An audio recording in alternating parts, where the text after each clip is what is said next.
Hey, diamond lovers. Shane Company knows fine jewelry. That means a lot when you're looking for a dream engagement ring, a beautiful keepsake, or the perfect gift. When it's this important, you want someone who knows exactly how to work with your budget, not against it. Someone who knows you deserve a piece more beautiful than you've ever imagined. Through 4 generations as a family business, we've always sourced our diamonds and gemstones directly, cut out the middleman, and passed the savings on to you. Come see us in store and compare our wide selection of diamonds, rubies, and a rainbow of sapphires in different shapes and sizes. So many in stock and ready to take home today. Create your dream engagement ring in 3 easy steps, or pick a perfectly preset ring that's created by our in-house design team. Browse our selection of fine jewelry gifts for everyone in your life, from diamond and gemstone studs to must-have tennis bracelets and beautiful birthstone necklaces. With our everyday competitive prices and unmatched free lifetime warranty, Shane Company is your go-to destination for fine jewelry. Visit shaneco.com and come in to see for yourself. Shane Company, your friend and jeweler.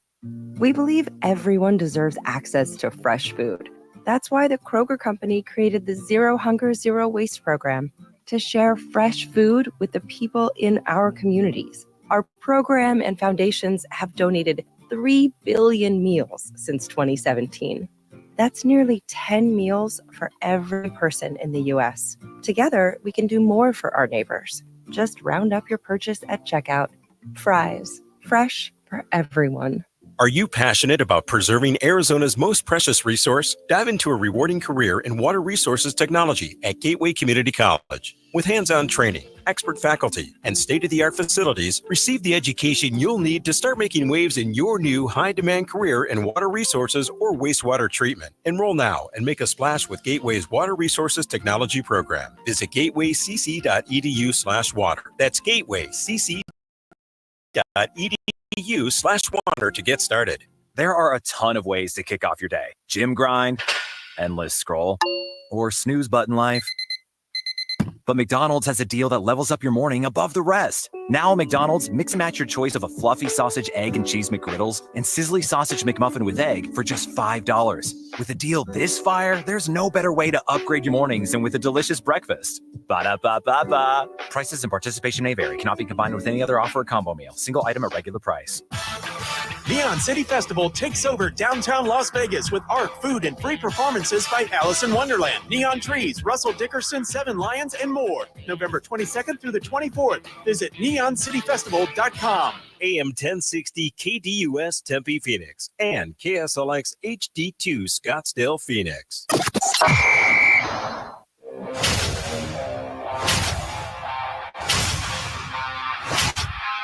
It's the lunch break. A Football Friday edition of the Lunch Break. KDUS AM 1060. Chris Schubert here with you. Hope you're having a great start to your Friday, the end of the week, a Football Friday. We have a jam-packed edition of the program. We have to make picks during the show today. We'll do the NFL look ahead today.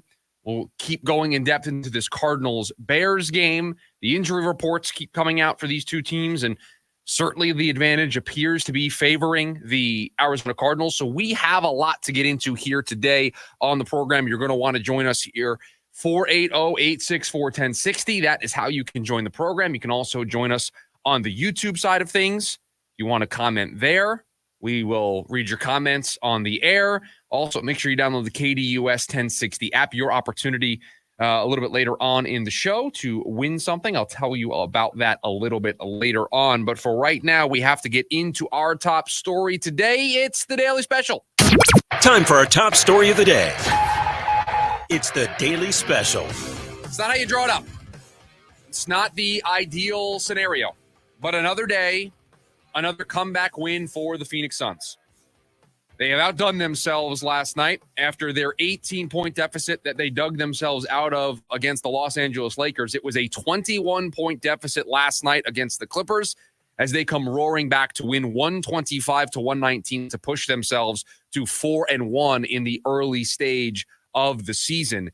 And this is not the way this team wants to make a living in the NBA. You like it. You like that they show that ability to come back. You like that they show that no lead is insurmountable. You like that they are showing this fight this early in the season. That's a good thing. That is a positive sign for a team that's dealing with new players, new coaches. It's a good thing that they are able to, this early in the season, rally the troops and erase these deficits. You don't like how often these deficits are coming up.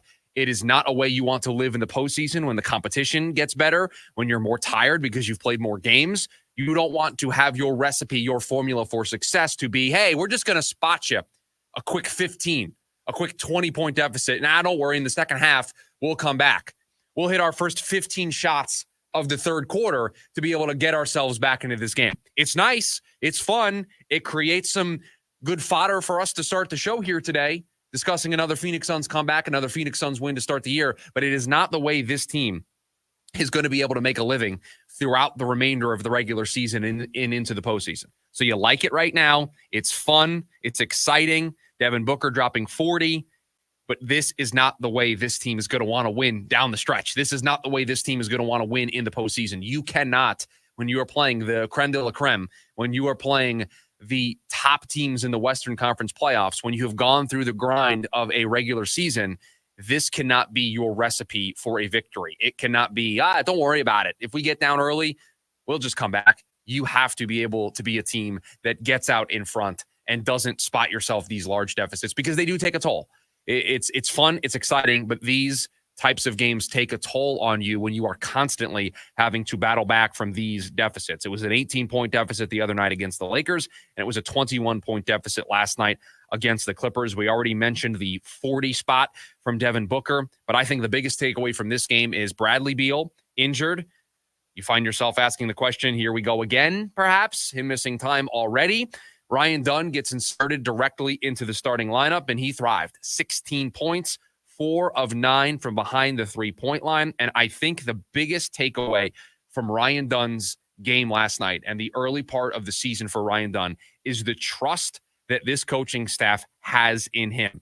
We need to give him a lot of credit for the work that he has done to fix his shot, to improve offensively, because that was always going to be the thing that stopped him from being on the court. We talked about it in the lead up to the start of the season, that he was going to provide you NBA quality defense immediately on the floor. But you worried that if the Suns were in a hole like they were last night, where they're down 21, you're down 18 against the Lakers, the game script with Ryan Dunn's inability to be an offensive threat, you would have to take him off the floor. He would not be able to play those minutes. Well, he is showing that he can play those minutes. He played 34 minutes last night. He started the basketball game, 16 points, 4 of 9 from behind the three-point line. This coaching staff trusts their young player. And that is the takeaway that I have from this game last night, is they trust him in order to start him. They trust him to give him 34 minutes. They trust him to be on the floor while this team is making this big comeback. They trust him to be a major part of what they are doing. And even with Bradley Beal on the sidelines, they believe that they have a player that they can insert into their starting five, and they can still be efficient and still be effective.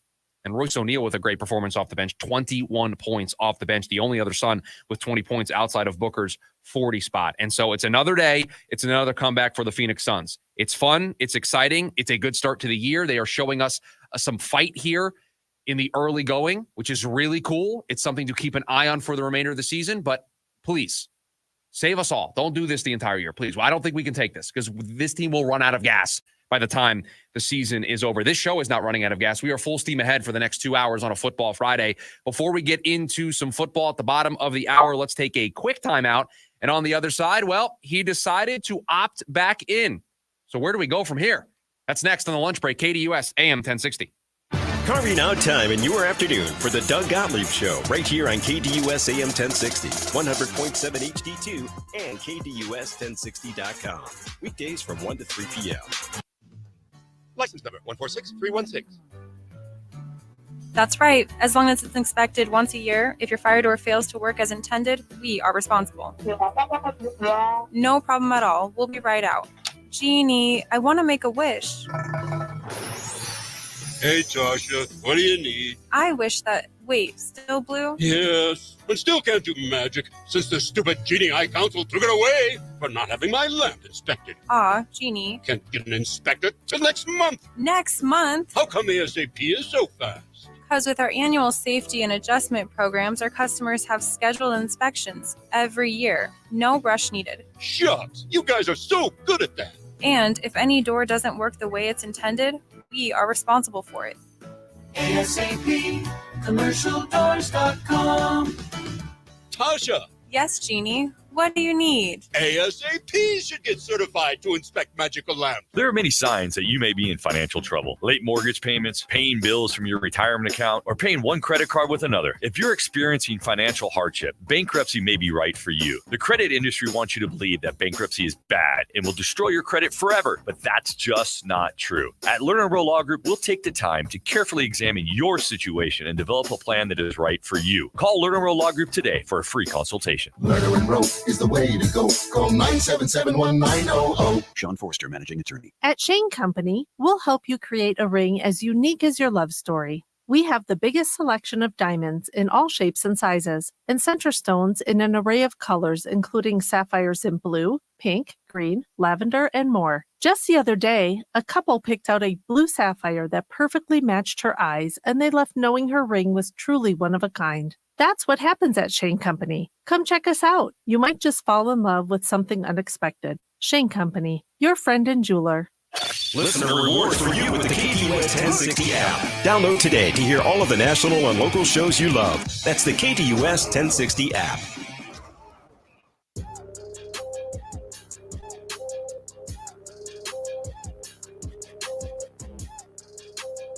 Big win for the Suns last night, coming back, beating the Clippers 4-1 to start the year. Had to start with that today here on the show. It is a Football Friday edition of the program, and don't you worry, I can promise you, after this segment, the remainder of the show is a Football Friday edition of the program. We're going to make our picks in hour number 2 with the Schubert 6. We've got the NFL look-ahead coming up here in about 15 minutes or so. So a lot around the corner today for football, and we'll do a full breakdown of Cardinals Bears here today on the show as well. 480-864-1060 is the phone number for you to join us here on the show today. Maybe you want to talk about that Phoenix Suns comeback last night. Maybe you want to get your prediction on the board for the Cardinals and Bears on Sunday. You can do so, 480-864-1060. You can also hop in to the YouTube chat. Just look up KDUS AM 1060 on YouTube, and the live stream is there for you. Well, it happened. Yesterday, we learned the news that I don't think is going to be shocking to anybody when you consider the dollar amount, but Jordan Montgomery exercised his $22.5 million player option for 2025 after having a very bad first season here in Arizona. And when the Diamondbacks signed him to that deal late into spring training, I think the idea from both sides was, hey, you wanted a long-term deal this offseason. You didn't get the long-term deal this offseason. We'll give you a nice one-year pillow contract so that if you go out there and you do exactly what you did last year, that you're going to be able to go back into the market and potentially have more suitors, and the market might open up for you, and you might be able to get that deal that you seek. And in order to entice you to come to Arizona, we'll also add in this player option to where maybe if things don't go as well and you're not so sure that you're going to be able to beat that number on the open market, you can opt back in. Well, I think when the Diamondbacks put that deal together, when they presented that to Jordan Montgomery, I think they were thinking one of two things. One, that Jordan Montgomery would pitch like he did in 2023, and there would be no questions about it, that he'd be opting out of the $22.5 million for 2025. Or option number 2 being that he pitches well enough to want to opt back in, but not well enough to be able to exceed that in a long-term deal. To where the Diamondbacks would be like, great, we've got you back for $22.5 million. You're a good pitcher, not necessarily a great pitcher, but we've got a nice rotational piece that can be in the middle of our rotation, eat up some innings for us at $22.5 million. That's great. We pitched 117 innings last year, pitched to a 6.23 ERA, and was removed from the rotation after 21 starts. So this was the worst case scenario for the Arizona Diamondbacks, because certainly not going to leave that money on the table. Not going to leave $22.5 million, because he's certainly not going to get that from another team coming off of that season being another year older.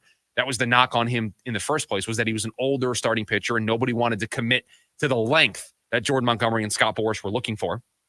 So that's how he ended up taking this short-term pillow contract from the Arizona Diamondbacks. And then he goes out there and pitches as poorly. And listen, all these guys are members of the union.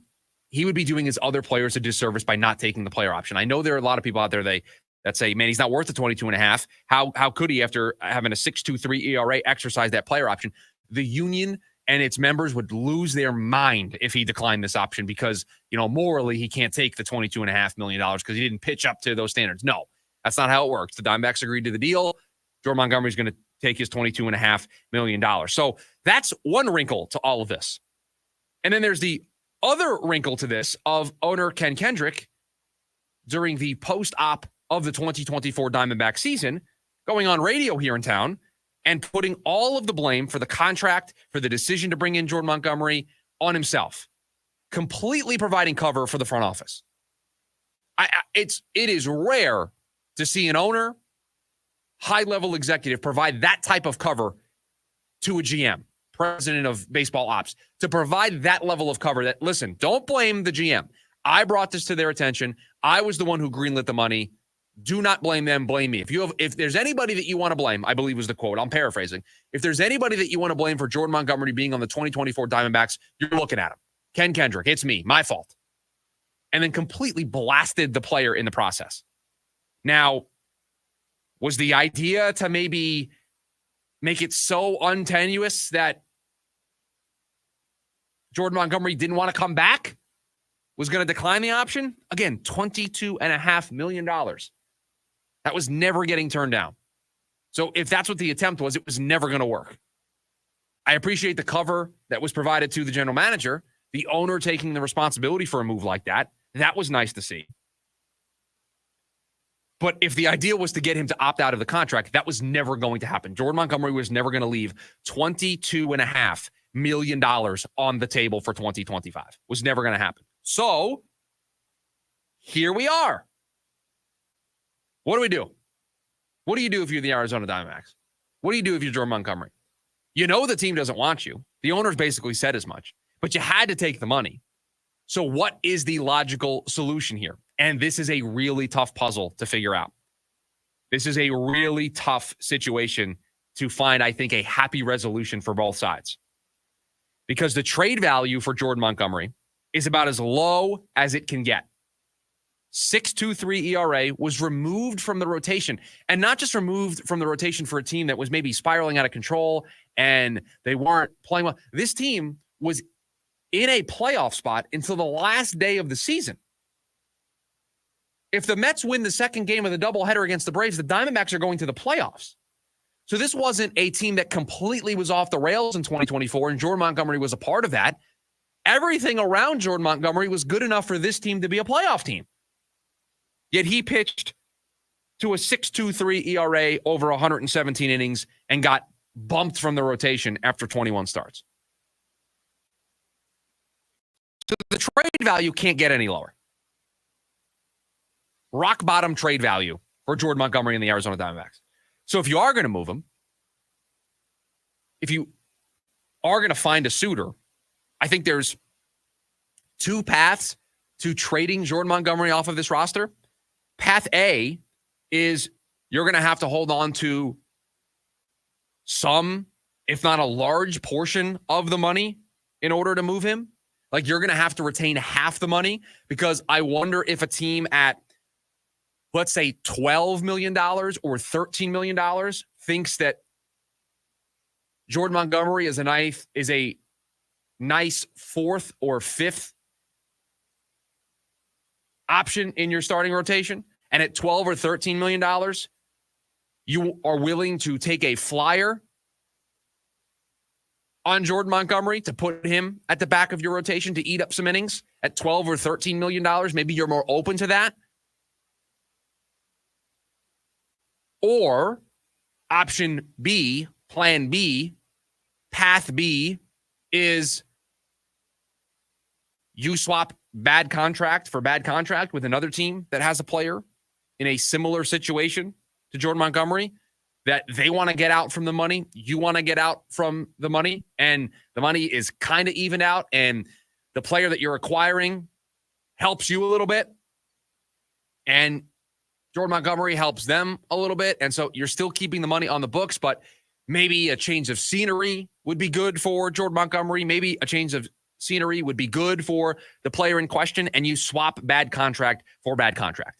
But there is going to be at least 50% of Jordan Montgomery's money on the books for the Arizona Diamondbacks in 2025. Whether it's got his name next to it or another name next to it, at least half of this contract is going to sit against the money that Mike Hazen and company have available to them this offseason.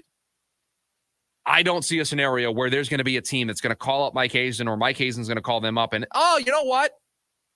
6.23 ERA, 30-plus-year-old starting pitcher, got kicked from the rotation for a team trying to compete for the playoffs. You know what? We'll take that problem off your hands. $22.5 million? Sure, bring it on over. Unless you're attaching a major prospect to Jordan Montgomery. That's not going to happen. And maybe the Diamondbacks try to do that. They attach a prospect that teams are interested in. We've seen teams do this in the past where they will attach a prospect to clear themselves of the money.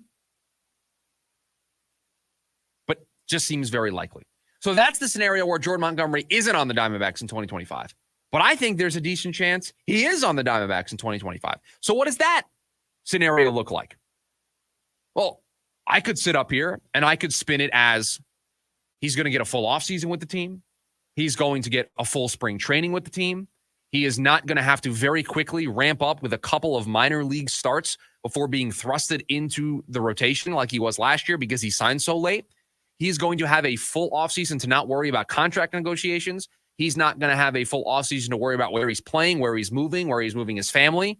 He's not going to have to worry about any of that. He's going to be able to look back at this season, see what went wrong, see what was a positive in his starts, and try to craft an offseason plan that can get him back to being the Jordan Montgomery of 2023, which is a solid middle-of-the-rotation starting pitcher. Is that a potential outcome for the Arizona Diamondbacks next season? Absolutely. I could very easily see that because he gets a full offseason, because the stress of being a free agent is removed, because he's going to be able to just work in a lab, in the pitching lab, he can go to Driveline, he can go to all these different places to try to get better for 2024 or 2025, excuse me, and then have a full spring training. We'll show up when pitchers and catchers report in February. We'll get all of spring training to ramp up the way that starting pitchers are supposed to ramp up. Blake Snell had this same problem in San Francisco. Signed late, another Scott Boras client, signed late and struggled through the first half of the year. Got sent down, was injured. I mean, not the ideal start for guys who sign these types of contracts.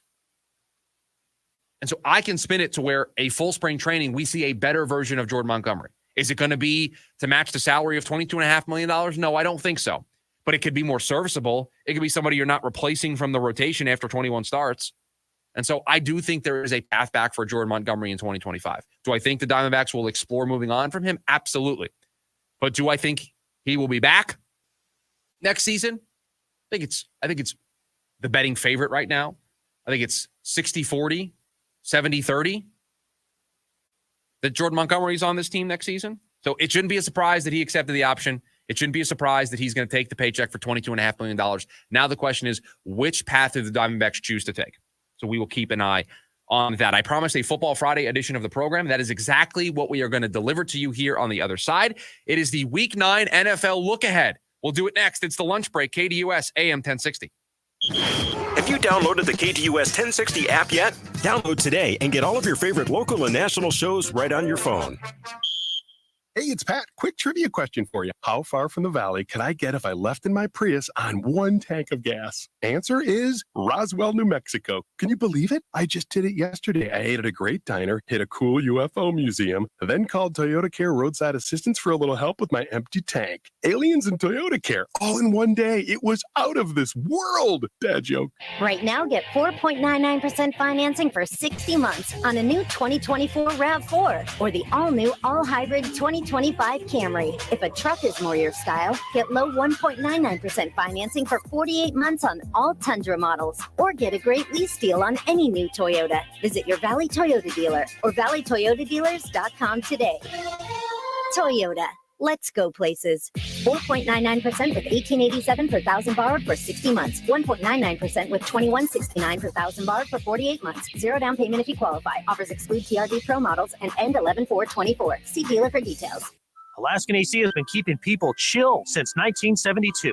Oh, chill. Cool. I get it. It's a theme. No, it's not. It's not? The theme is 72, as in 1972. Is that why you dress like that? $72 for an Alaska vacation. Ooh. $72 for a service call. Neat. Even $72 off any repair. Whoa. This month, it's 72, 72, 72 to celebrate 1972, the year Alaskan AC opened its doors. And everybody was kung fu fighting. Everyone was streaking, too. Let's stick to what we do best. That's right. A $72 Alaska vacation is the perfect way to prepare for the upcoming season. It's so good, we guarantee no breakdowns. The $72 service call makes it easy to check any concerns. And saving $72 off any repair means that you can buy one of those cool banana seats for your rad bike. You have a weird definition of cool. 72, 72, 72. This month at AlaskanAC.com. You hear it all the time. Lawyers talk about all their experience, many years of experience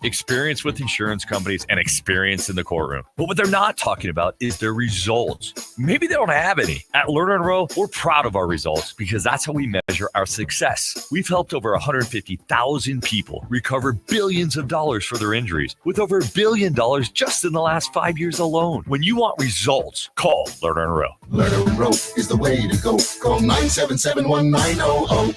College football fans, Chris Fowler here with the play call. This season, go for Dose with ice-cold, refreshing Dos Equis. It's more than a single play. It's a mindset. Think of it as a 2-point conversion for real life.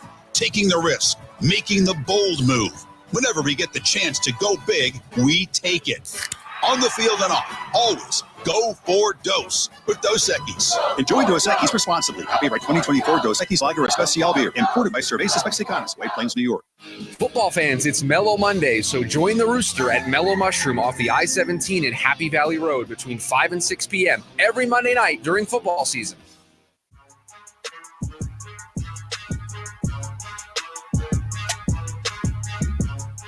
Welcome back to the program.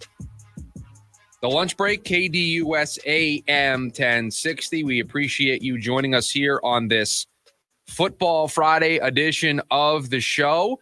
480-864-1060 is the phone number for you to join the conversation. You can also join us on the YouTube side of things.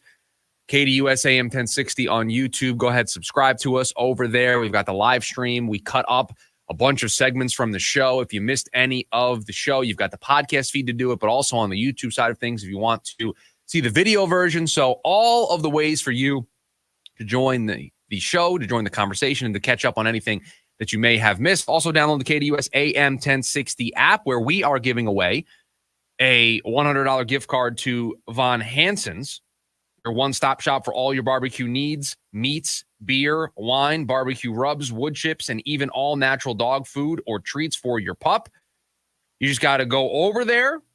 You listen on the app. You get an opportunity to win. You are entered to win if you listen on the app for a $100 Von Hansen's gift card, which I believe we are drawing one today. And we will do so every Friday the remainder of the year, I believe, is how we are going to do this. So you're going to want to head on over to the KDUS AM 1060 app, register, and listen to us on the app so you have an opportunity to win a $100 gift card to Von Hansen's. We talked basketball in the first segment. We talked baseball in the second segment. And I told everybody on this show that it was a Football Friday edition of the program. And producer Dylan, the one thing that I will never be on this show is a liar. So it is a Football Friday edition of the show. And so we are going to get that started with what we do every single Friday during the NFL regular season. We look ahead. I'll give you my thoughts on all of the games this weekend. It is the Week 9 NFL look ahead. And we start now at 11 a.m., not at 10 a.m., because the time is changing this weekend. Although, again, the time doesn't change for us, but it changes for everybody else. And because it changes for everybody else, it changes for us. So I hate when people say time doesn't change, because football's now at 11 and not 10. So I get an extra hour of sleep in the morning on Sunday. But nonetheless, 11 a.m. on Sunday, The Cowboys are on the road, and they are taking on the Falcons, who are coming off of a big win last week. They're 5-3. The Cowboys season kind of spiraling out of control. Haven't seemed to find their footing. Feels like a really bad matchup for the Cowboys. Bijan Robinson. This rushing attack for the Atlanta Falcons feel like they're going to be able to run all over the Cowboys. They're 3.5-point favorites. Now, listen, I'm not going to give away the picks here. The Schubert 6 is in hour number 2. Maybe they're not finalized yet. Maybe I'm still debating a couple of picks, okay? But I will tell you the spreads here as we go through this. Atlanta, 3.5-point favorite as the Falcons take on the Cowboys there in Atlanta. The Dolphins going on the road to take on the Bills, a little AFC East clash. The Bills 6-point favorites at home to a second game back for the Dolphins. We know how the first one went. The Bills seem to be cooking, and not just because they have James Cook as their running back. Their offense as a whole is cooking. They are firing on all cylinders. They are looking like the team that they've been in the past. And again, I warn everybody, this is why you don't rule out a team's window, and you don't rule out a team's ability to be successful when they still have a quarterback as talented as Josh Allen. A lot of new faces, a lot of new pieces, but 17 is still there, and 17 is really good at football. The Dolphins, they're going to need this one if they want to stay alive. A loss would drop them to 2-6. And if they lose this one to the Bills, divisional rival, the Bills would move to 7-2. The Dolphins 2-6 with a loss in the AFC East. It would kind of be spelling last call for the Miami Dolphins. The Raiders going on the road to take on the Cincinnati Bengals. You can hear that game right here on KDUS AM 1060 on Sunday. The pregame starts at 10:30. The game at 11 o'clock as the Raiders go to Cincinnati to take on the Bengals. Bengals a touchdown favorite at home. And it's getting late fast for the Cincinnati Bengals. What they have shown us so far is against these bad football teams, their defense finds a way to show up. They did so against the Giants. They did so against the Browns with Deshaun Watson as their quarterback, and with the Raiders and all of their craziness at quarterback. This feels like another game where they will be able to do that. So the Bengals, if they win, get to 4-5, keep pace with everybody else in the AFC, because it's getting late early. It's getting late fast, and the Cincinnati Bengals have to start pushing their record above 500. For the Raiders, do you want to win? Do you want to win football games, or would you rather just kind of lose out here and get a good pick and be able to take a quarterback? Shadur Sanders, Cam Ward. It feels like where you want to be, but who knows? We will see on Sunday. The Chargers got their bounce back win. They are now traveling to the Cleveland Browns. The Chargers 1.5-point favorites on the road. Vegas not buying into the Browns making the quarterback change. And I get this, right? Jameis Winston had a turnover-free or an interception-free game last week. You don't know how long that's going to last. This Browns team has struggled overall this year, and I am not going to allow a one-game sample size to completely change how I feel about this team. And for the Chargers, they're going to play a brand of football that should allow them to be in every game. And if that's the case, then they're going to have a chance. You take this next game and you find your nearest trash receptacle, which, producer Dylan, I think there's 2 in there by you, right? You got 2 trash cans right there? Yeah, I've got 2 in here. We're going to need all 4 of them to put this entire game in, because the Patriots are going on the road to take on the Tennessee Titans. These 2 teams are combined 3-12. 3-12. The Titans are 0-3 at home. The Titans 0-3 at home, 1-6. They're welcoming the Patriots. Think about this. 1-6, haven't won a home game, welcoming in the Patriots. They're 3.5-point favorites. The total's in the 30s. It's 37.5. If Scott Hansen shows more than 5 seconds of this game on Red Zone on Sunday, something's gone terribly wrong for other teams and other games. I want nothing to do with this football game. Spoiler alert, it is not a part of the Schubert 6. I'm not betting on the Patriots or Titans, especially when they play each other. You will not find me picking these 2 teams. That's it. That's all I have for this game. Put it in the trash can. Do not watch it. A little NFC East clash as your NFC East leading Washington Commanders travel along I-95. I believe they could take I-95 to get there, to take on the New York Giants. And look, the Giants in the Daniel Jones era have always played the Commanders close. This is a new era for the Washington Commanders. This is a new quarterback, a new leader for the Washington Commanders, and that guy is former Sun Devil Jaden Daniels. And I don't want to tip my hand here. Washington, a 4-point favorite. Feels like we're talking about a 7-2 Commanders team on Sunday, because I am out on the New York Giants. I'm out. They might be able to keep it competitive for 3 quarters on Sunday. They are not going to win this football game. The Commanders are rolling. They survived Jaden Daniels being hurt, and he just continues to hit his stride. He continues to get better and better and better, and he's coming off of that Hail Mary. That group is going to be energized. They are going to be ready to go. It's an NFC East clash. These games are always fun. Sign me up for this one to watch the Commanders, not to watch the Giants. Trust me, I don't need to watch the Giants, but I will watch the Commanders. You know what I said about Patriots and Titans and we're putting it in the trash can? We have to make a little room. So don't throw the trash out just yet because we have to find room for Saints and Panthers. A combined 3 wins in this game, 3-13, the combined records. Another team at home that hasn't won a game yet this season. The Panthers are 1-7. They have not won a home game. Unlike their counterparts, the Tennessee Titans, they are not favored. The Saints, 7-point favorites on the road. Derek Carr back, I believe, for the New Orleans Saints. I don't think it mattered. I think producer Dilling could play quarterback for the Saints. I think I could play quarterback for the Saints. It would not matter against this Carolina Panthers team that is going nowhere fast. Nowhere fast. Saints and Panthers, another game that we can throw directly into the trash can. The Broncos taking on the Ravens. Big question marks this week about Lamar Jackson. Missed a couple days of practice, but was back out there today, and you saw that reflected in the line. Earlier today, Baltimore was around a 7-8 point favorite on the road against the Broncos. That line has already jumped up to Baltimore -10. So Lamar Jackson being out there at practice, saying that he's ready to go on Sunday, that number has jumped to double digits. It is Baltimore -10 as they take on the Broncos. Look, the Broncos maybe aren't the most impressive thing in the world, but they're 5-3. And so at some point, you have to respect who they are as a team. You have to respect that they are 5-3. You have to respect that they are in the AFC East, the AFC playoff picture as a whole. And so there they sit at 5-3, taking on the Ravens. We get to the afternoon, the Jaguars going on the road to take on the Eagles. The Eagles, 7.5 point favorites. The Jags coming off of a loss to the Packers. The Eagles looking better as of late. This looks like a spot for them to continue to get better. Your game of the week. Lions, Packers, 2:25 on Fox. You should be bouncing back and forth between Bears, Cardinals, and Lions, Packers if you can, because this game is the first time Jared Goff has been outdoors on the road against the Packers. Looks like Jordan Love is going to be a go this weekend. This is an NFC North clash to remember. And the Lions, the team that I think is the best team in all of football, has a chance to prove it by taking care of their divisional foe. NFC West, the Rams taking on the Seahawks. The Rams getting healthy. The Seahawks looking to stabilize, looking to potentially find some momentum.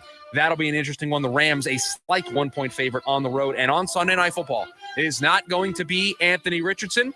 It is going to be the timeless wonder. It is going to be Joe Flacco taking the Indianapolis Colts on the road to take on the Minnesota Vikings in Minnesota. This Vikings team hasn't looked great as of late. This feels like a really nice bounce back spot for them. They are favored by 5 points. You got a game on Monday, but we will leave that to Monday. That is your Week 9 NFL look ahead, a preview of all of the games this weekend in the NFL action. Really one game of the week, 2 games we're throwing into the trash for Sunday that we will not be watching at all. And obviously the Cardinals taking on the Bears. Speaking of the Cardinals, if they are going to win on Sunday, what's it going to look like? That's next on the lunch break. KDUS AM 1060. I'll turn those picks into gold. Wall-to-wall NFL coverage and the biggest stories coming to you from 3 to 5 p.m. The Rich Eisen Show here on KDUS AM 1060 and KDUS1060.com. Breaking news, and this one is almost unbelievable. Yeah, it's all about new customers at Bet365 because they get $200 in bonus bets when they bet $5. And even better, bonus bets can be used on the spread, totals, and player props. There you have it. Bet $5 to get $200 in bonus bet. And see why. It's never ordinary at Bet365. Gambling problem? Call 1-800-NEXT-STEP. 21 plus only. Must be physically located in Arizona. Terms and conditions apply. Attention! Want to lose up to 15 pounds by this time next month? Now you can with semaglutide from Red Mountain Weight Loss. Get the same ingredients you'd find in the expensive brand name drugs for half the price at Red Mountain Weight Loss. For over 30 years, Red Mountain Weight Loss has been the leader in medical weight loss, providing quality medications and expert medical support. Our medications are all tested by an accredited and FDA-inspected lab, so you can trust the source. And our clinical team can help you with the tools to speed your weight loss. Why pay more when you can pay less for the same results? Get injectable semaglutide, the exact same ingredient found in the expensive brand names you've seen Oprah talk about, for a fraction of the cost. Lose up to 15 pounds by this time next month and look great in time for the holidays. Ask about our interest-free financing for payments that'll fit your budget. Red Mountain Weight Loss. Quality medications, expert support, faster results. Go to redmountainweightloss.com. That's redmountainweightloss.com. At Shane Company, we make finding your perfect engagement ring fun and easy. Because let's be honest, you might feel a little stressed out. We get it.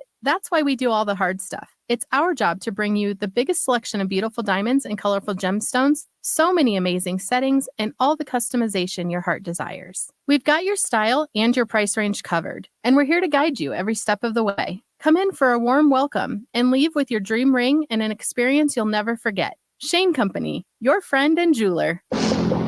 Check out the Doug Gottlieb Show, Monday through Friday, 1 to 3 p.m., right here on KDUS AM 1060.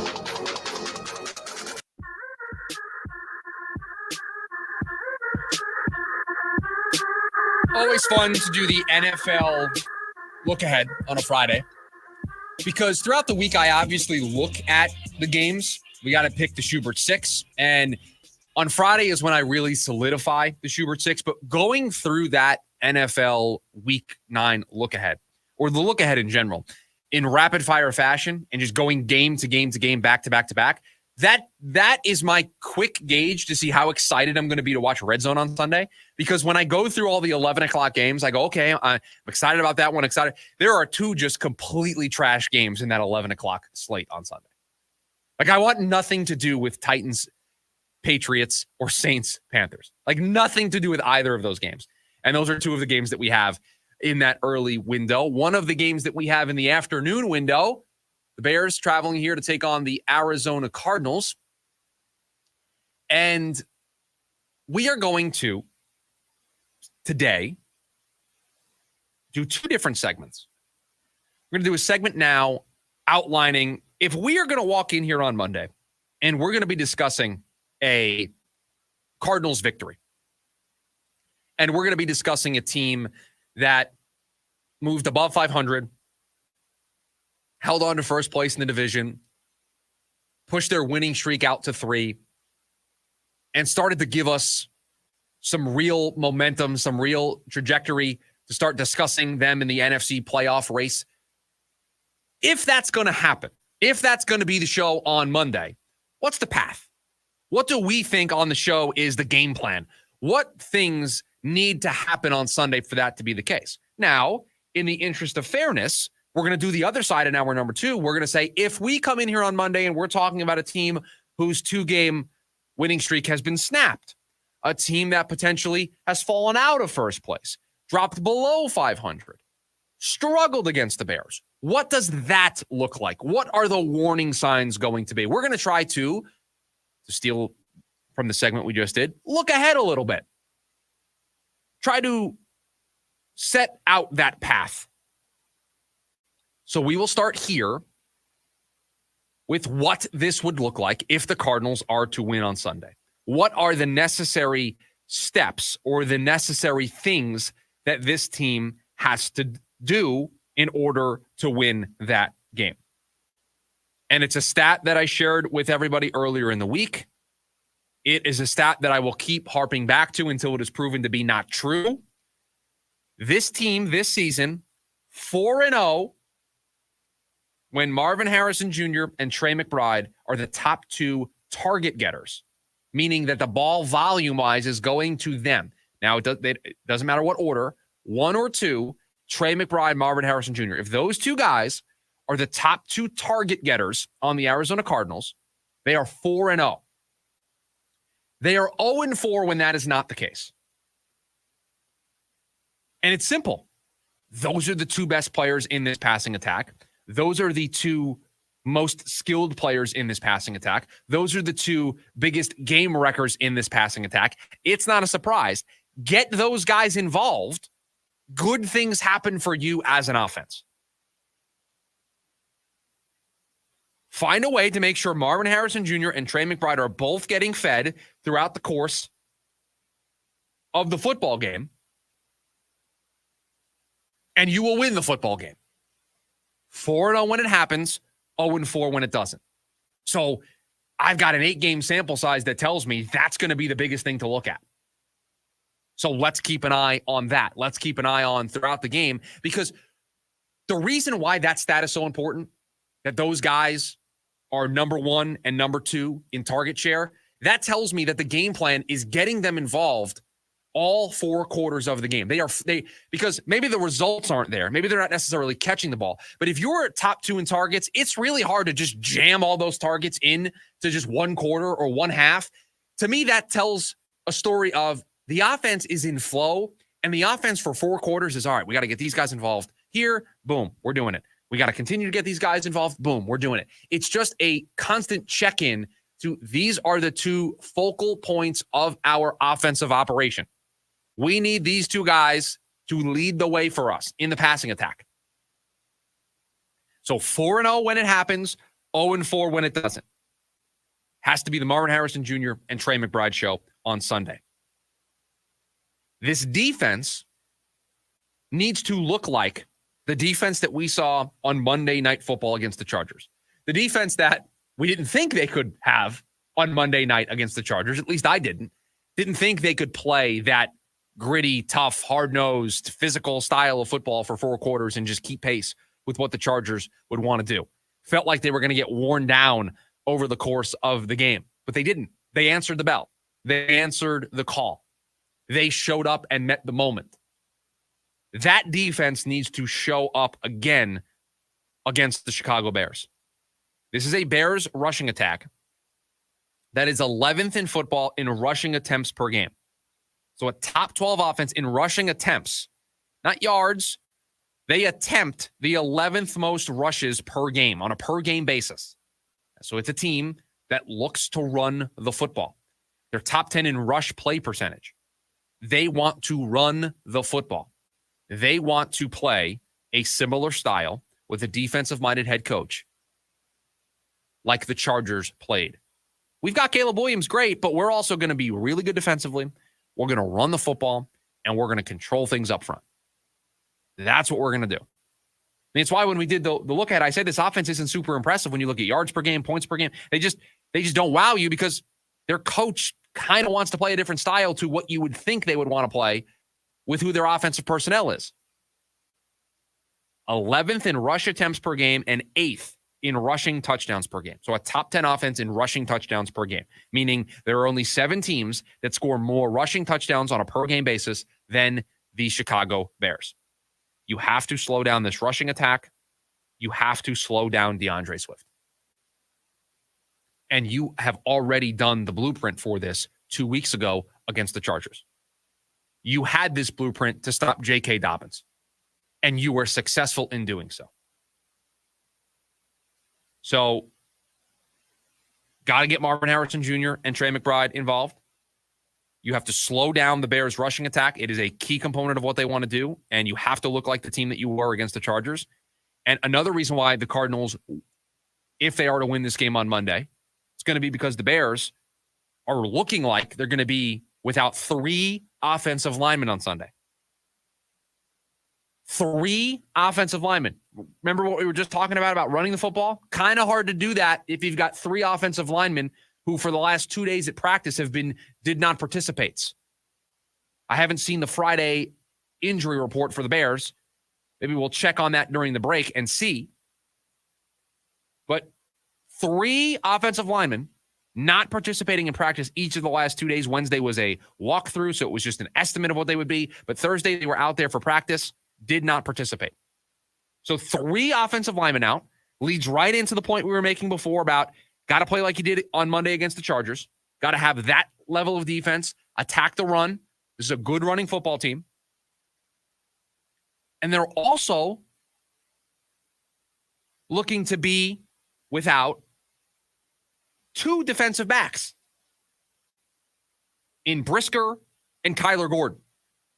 So 2 DBs potentially out for the Bears, 3 offensive linemen out potentially for the Bears on Sunday. So the Cardinals, normally on the wrong end of the injury bug, when you look at the injury scales for both teams, normally the scale is heavily favored to the Cardinals, that things aren't normally going their way. They're facing a team here on Sunday coming off of the Hail Mary by Jaden Daniels, which I think is another reason we can add to this list of why the Cardinals might win this football game, is they might still be reeling off of that. It was the talk all week long. It did not go away. It was a conversation. And they're injured. 3 offensive linemen potentially, 2 defensive backs potentially. We'll see what the final status report looks like for these guys on Friday. And if that is already out and I haven't seen it yet, or it comes across during the show, we'll make sure to get that information to you. But the injuries are kind of favoring you. We'll talk about the injuries for the Cardinals here at the top of the hour. So Marvin Harrison Jr., Trey McBride got to be involved. The Bears' injuries are a reason why the Cardinals might win this game on Sunday. The defense showing up and looking like the defense that we saw against the Chargers is a reason why the Cardinals would win this game on Sunday. And the most important thing that I think we're going to look back on Monday, if the Cardinals win the football game, they won the red zone. In our first look at the Bears on Wednesday, I shared with you the most important stat for this game. And I go back and forth because my Marvin Harrison Jr., Trey McBride theory of 4-0 when they're the top 2 target getters, 0-4 when they're not, that's beefy. That's a meaty statistic. I've got 8 games to go off of with that. This red zone statistic just applies to the Chicago Bears. But the Bears are the best offensive team in the red zone, meaning they are the best at when they get down into the red zone, they convert those opportunities into touchdowns, not field goals. And then on the defensive side, they're the best at making sure you aren't turning those opportunities into touchdowns, and instead you're settling for kicking field goals.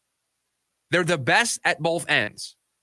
And so I think if we get to Monday morning on a Reaction Monday edition of the show, and we are talking about an Arizona Cardinal team that defeated the Chicago Bears, that moved to 5-4, that are on a 3-game winning streak, that maybe by the time we get on the air on Monday have added to their pass rush group or have made trades ahead of the NFL trade deadline on Tuesday. If that conversation is going to take place, if we can look into the crystal ball, it is going to be because the Arizona Cardinals, when they got down into the red zone, they turned it into touchdowns.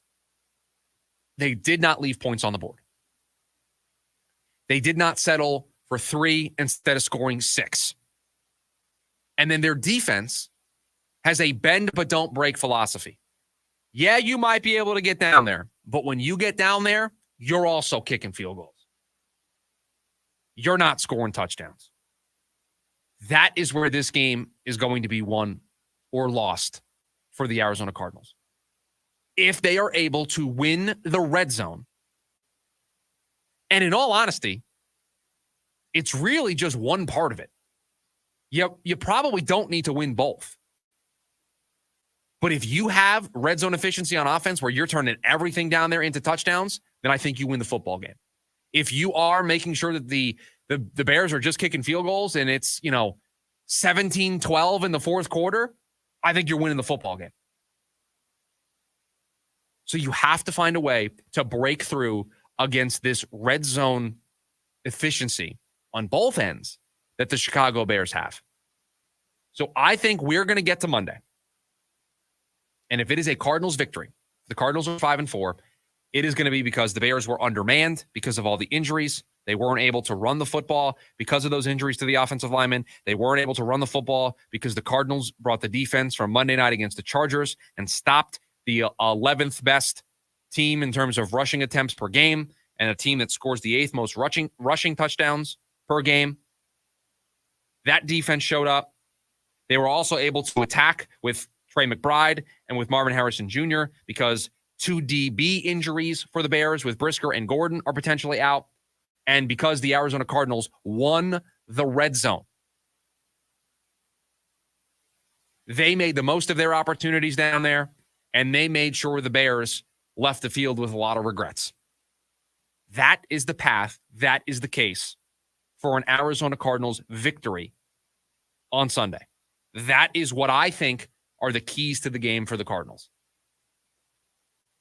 And I don't think any of it is revolutionary. I'm not coming at you with the most advanced of statistics, but just looking at how this team is currently positioned, the Cardinals, they're not going to out-talent you. They're not going to overwhelm you. And so you have to look for these margins. You have to look for these small things that are actually big things. Don't commit penalties, win the turnover battle, right? Those are obvious, right? The Cardinals, when they commit a ton of penalties, it looks ugly. That's why they're a 500 team in large part, because the penalties have gone against them at times. So those are the obvious things that are built into this. You can't turn the ball over. You can't commit penalties. But there are some key factors that I think just stand out. And that red zone one is one that I keep coming back to as the thing I am circling. I will be watching when the Cardinals get down into the red zone, and I'll be tracking it in real time. Did they punch it through? Did they turn it into 6 instead of 3? And even better if when they turn it into 6, it's because Marvin Harrison Jr. or Trey McBride are doing something. Because that will pair up with our growing statistic of what the Cardinals do when those two guys are the top 2 target getters on this team. So there's your case. Those are the things I will be looking for on Sunday. And those are the things that I think we will be discussing if the Cardinals win the football game against the Bears on Sunday. Coming up next, hour number 2 of the program, we'll make our picks. We'll give you the flip side to that conversation we just had and an injury update on the Cardinals. All in hour number 2 of the lunch break, next on KDUS AM 1060.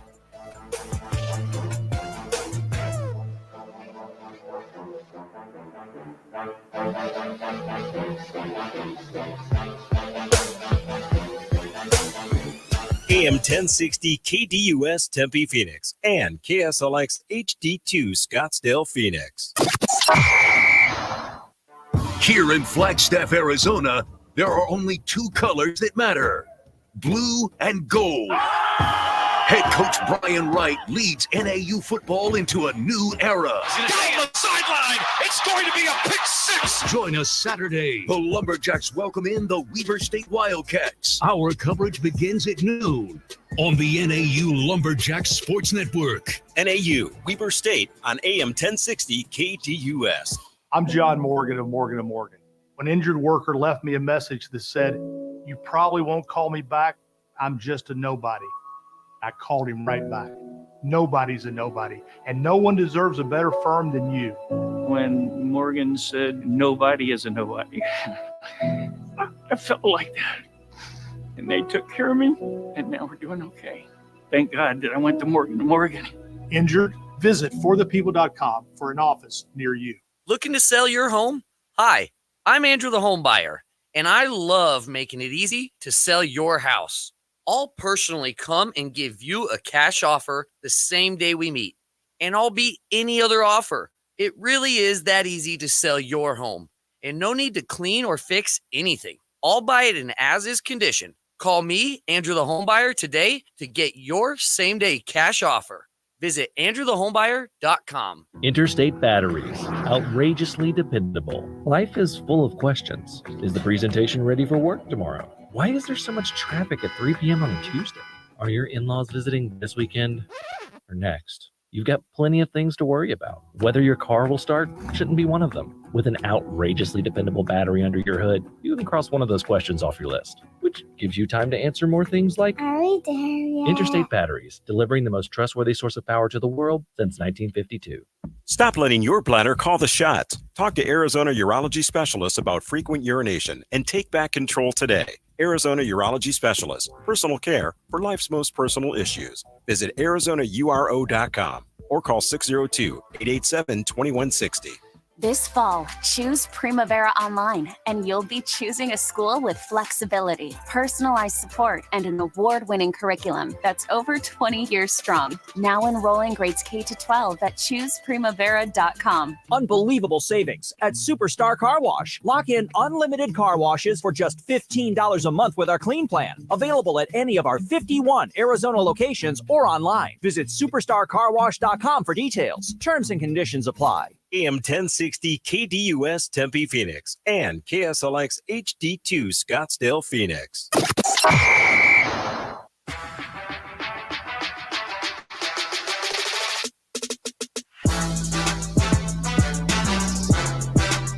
Hour number 2 of the program. Welcome in the lunch break. KDUS AM 1060. Chris Schubert here with you. Hope you are all enjoying your lunch break here on a Friday. We appreciate you joining us on your lunch break during our lunch break. 480-864-1060 is the phone number for you to join the conversation on this Football Friday edition of the show.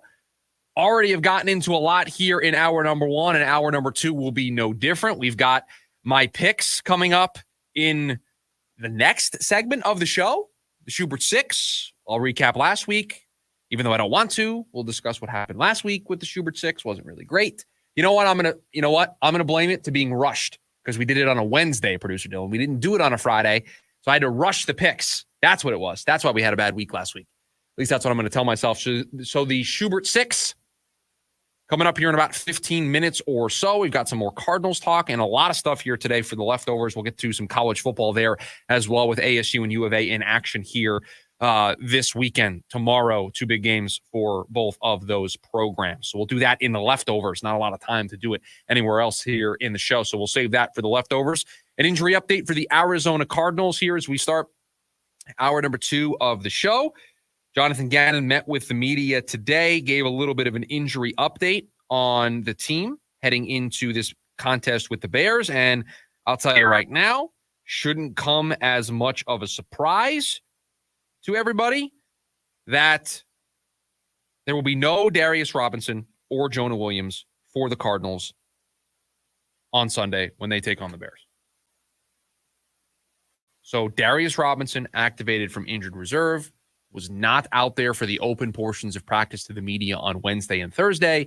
And we told you that before we even saw that he wasn't out there at practice on Wednesday, before we even saw that he wasn't out there at practice on Thursday, we told everybody, relax, easy, patience is going to be the thing here.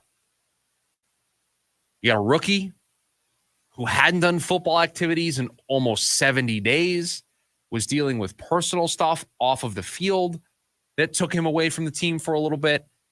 Just patience. Just, it was going to take time for this to ramp up. This was not going to be a immediate hit the ground running, floor it situation. They're going to take their time with this. And so we will see if he's going to be able to get out there against the Jets next week.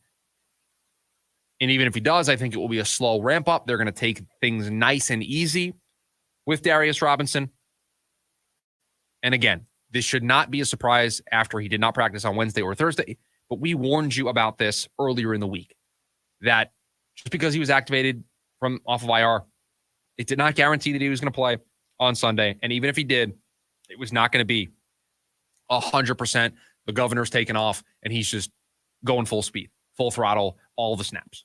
Just was never going to be the case. So we're moving closer. We're not there yet. It's a bit of a loss for the Cardinals to have to go another week without him being out there. But I don't know if inside that building they really thought this week was the week. They probably have a game circled for when they are going to get him back into this rotation. And I don't know if this week was that week. It certainly doesn't feel like this was the case. This certainly felt like we have to activate him because his practice window is closing. So we're going to do that.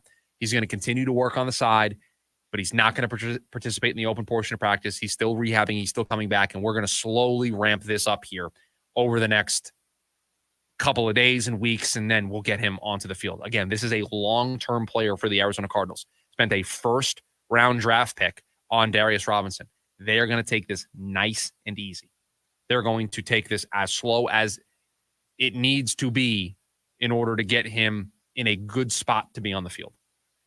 Now, for Jonah Williams, he practiced all week, was out there, but they just opened his practice window this week. And I don't know if you immediately want to just thrust an offensive lineman right back in there. You probably want to take it easy. You probably want to take it on the slower side. You do want him to you do want to have him back out there, right? This is a player that you spent money on in free agency. You brought him in to be your right tackle so you could flip Paris back to being the left tackle. So you did that. You made that signing. You thought he could be a linchpin to your offensive line for this season. So you expect big things out of him, and so you want him out there. He makes your offensive line better. But again, you take your time with these things. You want to make sure that when Jonah Williams gets back, there are zero concerns of what he's able to provide to this team. There is zero issue with him being out there and playing all of the snaps along the offensive line for this team, because what you don't want is to rush him back out there and then you lose him again for the season. Because if everybody remembers, when this injury first happened, there were concerns about whether or not Jonah Williams would be back at all for this team.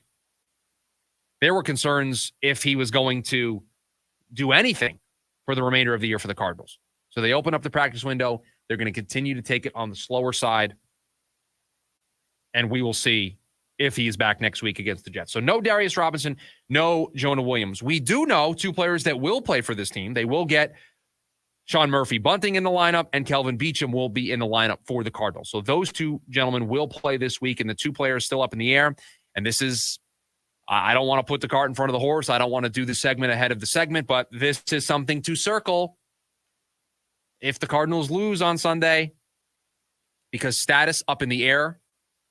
Naquan Jones and Roy Lopez along the interior of that defensive line, the defensive linemen, are both still up in the air. So lay it all out for you.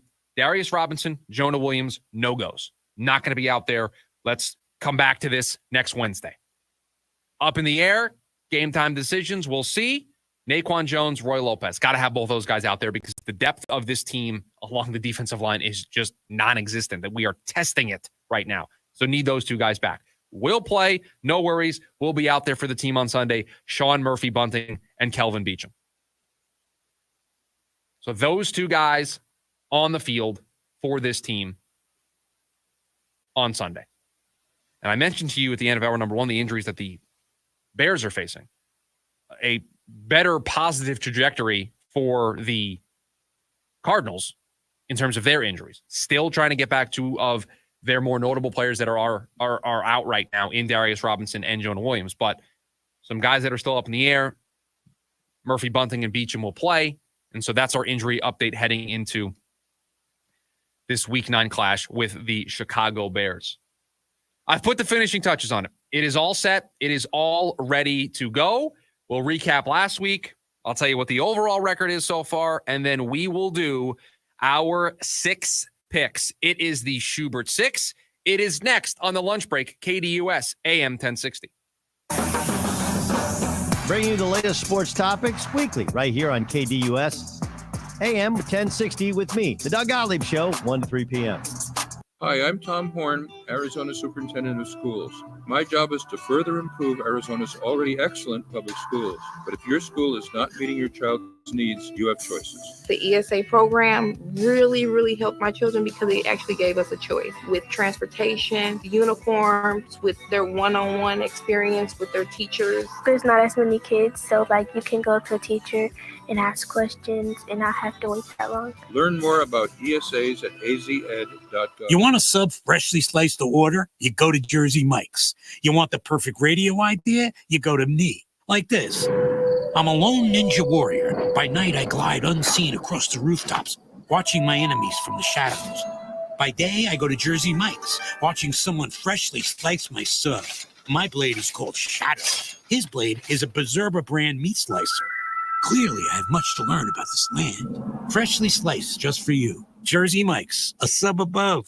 Not so lucky in Las Vegas. Escape to the largest 24-hour gaming resort in Laughlin, Nevada, where winners stay and play at Aquarius Casino Resort. On the banks of the scenic Colorado River, every stay at Aquarius is a winning experience with 15 Best of awards. In hotel, gaming, and dining, our guests enjoy the beautiful Riverwalk, remarkably affordable room rates, and over $2 to $3 million in hand-paid jackpots each month. Will you be next? Book your stay at Aquarius Casino PrimaVeraResort.com today. I'm John Morgan of Morgan & Morgan. For over 35 years, we've grown by offering our clients more offices, more lawyers, and recovering more than $20 billion.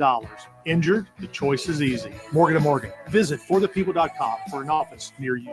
Primavera Online prepares high school students for a bright future with the Strong Mind Merit and Performance Award, which helps with college, trade school, certifications, and the military. Enroll in grades K to 12 at chooseprimavera.com.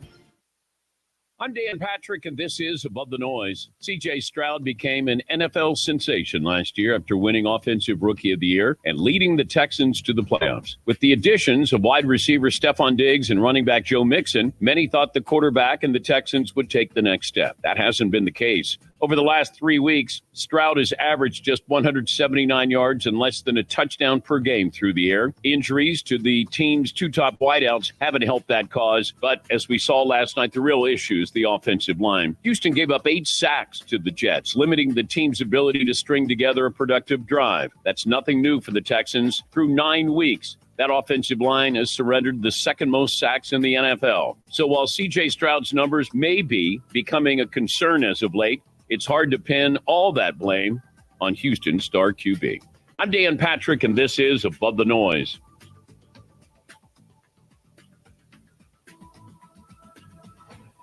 Hey, it's Dan Patrick. If you're a listener of the show, you probably know this by now. We're a big fan of Keeper's Heart whiskey. Keeper's Heart, the first whiskey to offer a unique blend of Irish and American whiskeys. Nobody's ever done it at this level. The results are incredible. Smooth enough to enjoy neat, or enough character to make amazing cocktails. Don't take it from me. I'm just an Irish-American guy who enjoys a drink or two. The whiskey experts agree.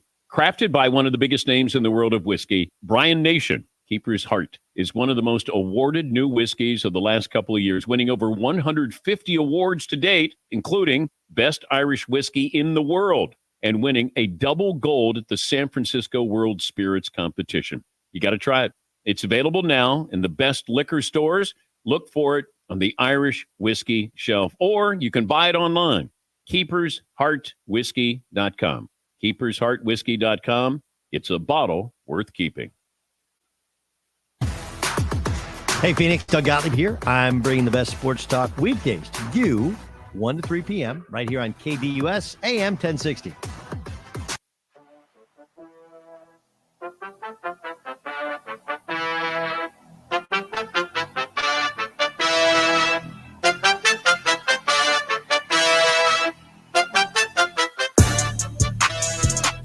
Welcome back to the program, The Lunch Break, KDUS AM 1060. Chris Schubert here with you. Appreciate you joining us. 480-864-1060 is the phone number.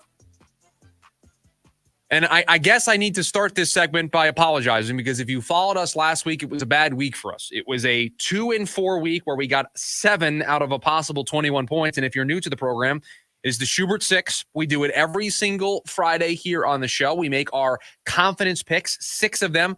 I'm a big fan of alliteration. So I make 6 picks and I allocate confidence points. I have a 6-point play, a 5-point play, a 4-point play, and it goes all the way down to a 1-point play, the thing I'm the least confident in. So far, throughout the 2 weeks that we have done this, since we've started this new show here on KDUS AM 1060, we are a 500 operation. We are 6-6 with 22 out of a possible 42 points. So a 4-2 first week, we came out of the gates and we were just firing. We were 4-2, had all the big points. It was great. Last week, again, I'm going to blame it on being rushed. We did it on Wednesday because I was out at the end of last week. And so that is what I'm going to blame for what happened. There's no more excuses. We are going to have to make our selections. And so without further ado, let's get into the week 9 Schubert 6. And I will tell you, I felt really good about 3 or 4 games on here in the sense of I knew I was going to take them, and I knew kind of where I was going to put them point-wise. And then I had like my 3-point and my 4-point play, and I was like, I don't know what I'm going to do here. And then I almost talked myself into moving my 2-point play up to a 4-point play, and I was like, no, you can't do that. You got to stick with what brought you here. So here we go. We will start with our 1-point play. And I will tell you, this probably should be a 3-point play or higher? It should be, I think. I just don't know if I'm bought into this team entirely yet. The opponent they're playing, not very good. The opponent they're playing, offensively, still trying to find it. The opponent that this team is playing is a team they should beat. But they're a 7.5-point favorite? 7.5 points? That being the Philadelphia Eagles against the Jacksonville Jaguars. Again, listen, the Jags are not very good. The Eagles should win this game. We should not be worried about this in the slightest. I'm here to tell you, I'm worried about them covering the 7.5. I think they win the game. They're more talented. They are, I think, the better coached team. But 7.5 means I can't win by a touchdown. They got to win by 2 scores. Feels like a scenario where I'm sweating a backdoor late because the Eagles don't put this game away like they're supposed to. So because of that, it is my 1-point play, the Eagles, minus 7.5 against the Jags. Listen, I wrote this down as my 2-point play before we learned the news of Lamar Jackson being back. The number has gone up. The number when I was taking it was 8.5. The number now is at about 9.5. I am going to take it at 9.5. I don't feel as good about it as I did at 8.5 because Lamar is playing, but I'm going to tell you right now, fool me once, shame on you. Fool me twice, shame on me. You're not fooling me twice, Baltimore. It's not happening. I took you last week in a big spot when you were a big favorite. You were 9-point favorites against the Cleveland Browns. And what did I do? I sat in front of this microphone, I looked into this camera, and I said, I don't care that it's 9 points. I don't care that the Browns have changed quarterbacks and it's probably an upgrade. I don't care that they're changing play callers. I think all that stuff works to the betterment of the Baltimore Ravens, and I laid the 9 points. I said, you know what, Baltimore, you got me. And you know what Baltimore and Lamar Jackson did to me? They said, no, we're not even going to win the game. We're going to lose the game outright. You are not fooling me again, Baltimore. So you know what? You might win on Sunday. In fact, I think you will win on Sunday. But you are not covering 9.5 against the Denver Broncos and this defense. So give me the Denver Broncos plus the 9.5 against the Ravens. I will not be fooled again by the Baltimore Ravens and Lamar Jackson. It's not happening. I'm not going to lay a big number. This Broncos defense, I think, is too good, too talented. They'll be able to keep things close. Lamar didn't practice most of the week, was out there today.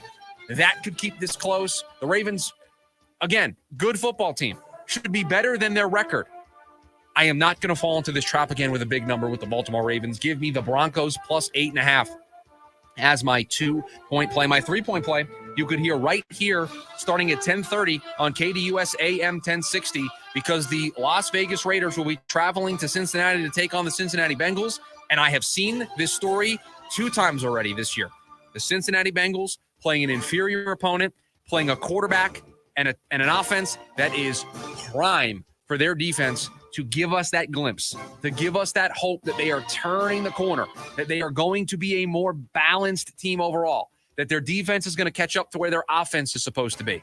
And in the last 2 times we saw this story, when they played the Giants on Sunday Night Football, when they played the Browns, they covered the number. And so for the 3rd time this year, we are going to do that with the Cincinnati Bengals. We are going to lay the 7 points. This team wins by more than a touchdown against this Raiders group. The defense has another one of those performances that we've seen. I know they're going to be without T. Higgins, and that is a blow, but they still have Joe Burrow throwing the football. And so I'm going to ride with the Cincinnati Bengals and lay the touchdown against the Las Vegas Raiders. So that is my 3-point play. My 4-point play. I said it was the game of the week. Lions going on the road to take on the Green Bay Packers. I apologized last week for not trusting the Lions more and taking them against the Tennessee Titans. It was a mistake. But you know what? This is, I believe, the first time Jared Goff is going to be outdoors. And you've seen the statistics. If you haven't, I'll share them with you. I'll give you a summary. Jared Goff indoors in a dome, excellent. Jared Goff outdoors in the elements, not as excellent, not as good. And I love the Detroit Lions. And I would not be shocked if they win this game. But I've got stats that are staring me directly in the face that tell me that Jared Goff struggles outdoors. Jordan Love questionable for this game, but was limited the last 2 days in practice. It is trending towards him being able to go. Give me the Packers plus the 2.5 against the Detroit Lions. I will bet against the Lions. I will once again open myself up for the ridicule. But I think the outdoor elements are an important thing when considering Jared Goff and this Lions operation. I think Jordan Love is going to go. Jordan Love and the Packers are 6-2. This is their opportunity to make a statement in the NFC North. And I think they do so. Give me the Packers plus the 2.5 as my 4-point play, my 5-point play. A team that was, I believe, my 5-point play last week. And I said, if you do right by me, you get into the trust circle. You get invited into a select group of teams that I'm willing to ride with, that I'm willing to bet throughout the course of the season. And this team is in, I don't know if they got a formal invite. I don't know if they're actually in the trust circle, but they showed up to the party, right? They rang the doorbell and I opened the door and I said, oh, it's you? Atlanta, you're here? You showed up to the party? All right, I guess you can come in. You can join the Commanders. You can join the Bengals. You can join some of these other teams that are in the trust party. You can join them. I don't remember inviting you, but here you are. I'll tell you one team I didn't invite, which is kind of swaying me to make this pick, is we didn't invite the Cowboys. So I am taking the Falcons minus the 3.5 against the Cowboys.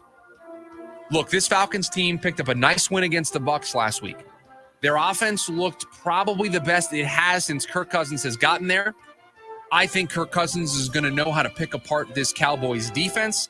I think Bijan Robinson is in for a big rushing game against this Cowboys run defense that is not very good.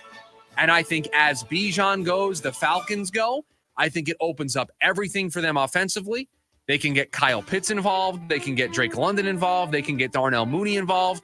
They can get Bijan involved out of the backfield as a pass catcher. He is a Swiss Army knife, and I think he is in for a big performance. Now, I have done this before, where I have bought into a breakout game for Bijan and the Atlanta Falcons, and I am struggling watching them play in the fourth quarter. I don't think that's the case. I think Kirk Cousins and the Atlanta Falcons continue to roll here, and they will cover the 3.5 against the Cowboys. My 6-point play, the thing I am the most confident in. What does everybody else know that I don't? What does everybody else know about the New York Giants that I don't? I know these teams have played close in the Daniel Jones era. Have you watched the Commanders play football? Have you watched what Jaden Daniels and company have been able to do? You think the New York Giants are going to keep this within 4 points? You think the Washington Commanders are not going to beat the New York Giants by more than a touchdown? This was the easiest thing. I wrote this in on Tuesday. This was the easiest thing to write down. This was the first pick that I made. It was my 6-point play on Tuesday. The Commanders, -4 against the Giants. They win this game easily. They win this game going away. If this was 7.5, I would have taken it. If it was the 9.5 that the Ravens were giving, I would take it there. That's how much confidence I have in the Washington Commanders. So to recap, and I will do so for the social media audience because we will put this out on social media after the show, the Schubert 6, my 1-point play, the Eagles, -7.5 against the Jaguars. My 2-point play, the Broncos, getting the 9.5 against the Ravens. I think their defense keeps it close against Lamar Jackson, who hasn't practiced this week. My 3-point play, the Bengals, -7 against the Raiders. I'm a believer in Joe Burrow and this defense being able to get right against a bad offense and a bad quarterback. My 4-point play, the Packers plus the 2.5 against the Lions. Jared Goff, not very good outdoors, so give me the Packers there plus 2.5. My 5-point play, I'm all in on the Falcons -3.5 against the Cowboys. The Cowboys can't stop the run, and I think Bijan Robinson goes for a big day. In my 6-point play, this number makes no sense. Give me the Washington Commanders -4 against the Giants. I think they win this easily. So that is your Schubert 6 for Week 9 in the NFL. Coming up next, in hour number 1, we talked about what this would look like in a win if the Cardinals lose on Sunday. What are the reasons why? We'll preview it next here on the lunch break. KDUS AM 1060. Catch the Doug Gottlieb Show weekdays from 1 to 3 p.m. right here on KDUS AM 1060 and online at KDUS1060.com. License number 146316.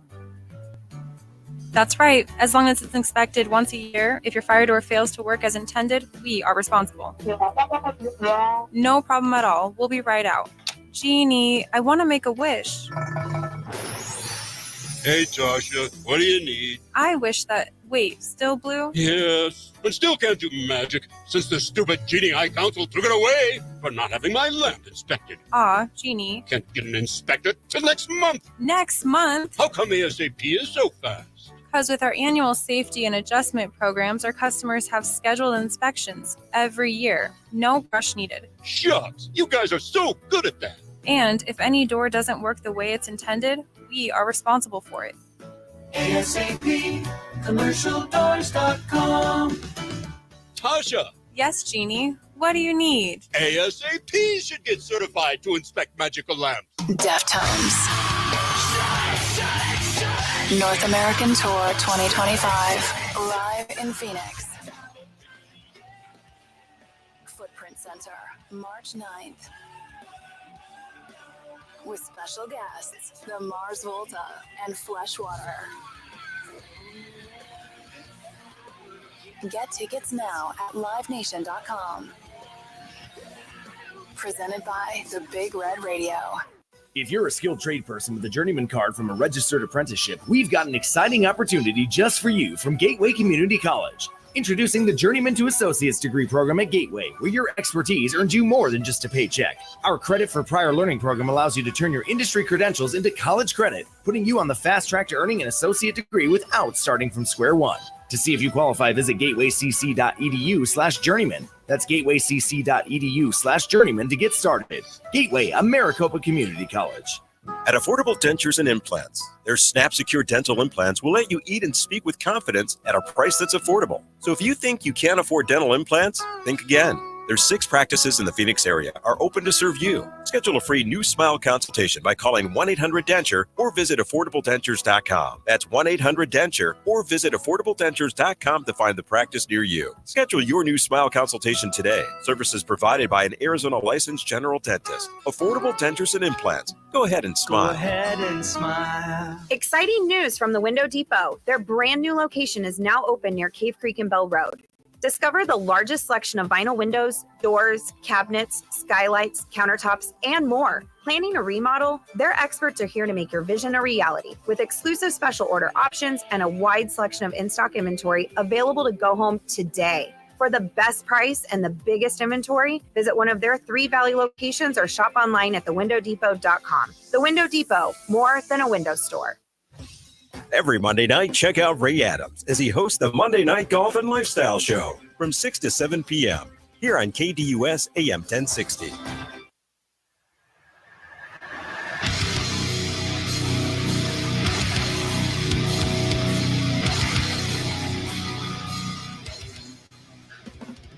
Welcome back to the show, The Lunch Break, KDUS AM 1060. Chris Schubert here with you. Hope you're enjoying your lunch break here on a Friday, a Football Friday edition here of the show. And it's almost over. I mean, the Football Friday edition of the show, it just flies by. There's just so much to do. There's so much to get into. I look up at the clock, and it's all of a sudden 12:30. We haven't discussed Thursday Night Football at all from last night. And I'm wearing my Joe Namath Jets jersey today here to the studio. We haven't got to it at all. We'll make sure to do that in the leftovers here to close up the show and the week at large here in about 15 minutes or so. But in hour number 1, we gave you the path. And if you missed anything from today's show, you can always catch it in the podcast feed wherever you get your podcasts, Google Podcast, Apple Podcast, Spotify. Just search The Lunch Break. Both hours of the show go up almost immediately after the show is done, so you can catch up on anything that you missed. And if you did miss it, you're going to want to go back and listen, because in hour number 1, we made the case for a Cardinals win on Sunday. What would be the talking points for us on Monday morning if the Cardinals defeated the Chicago Bears on Sunday? Now, we will flip the page. I think it's only fair.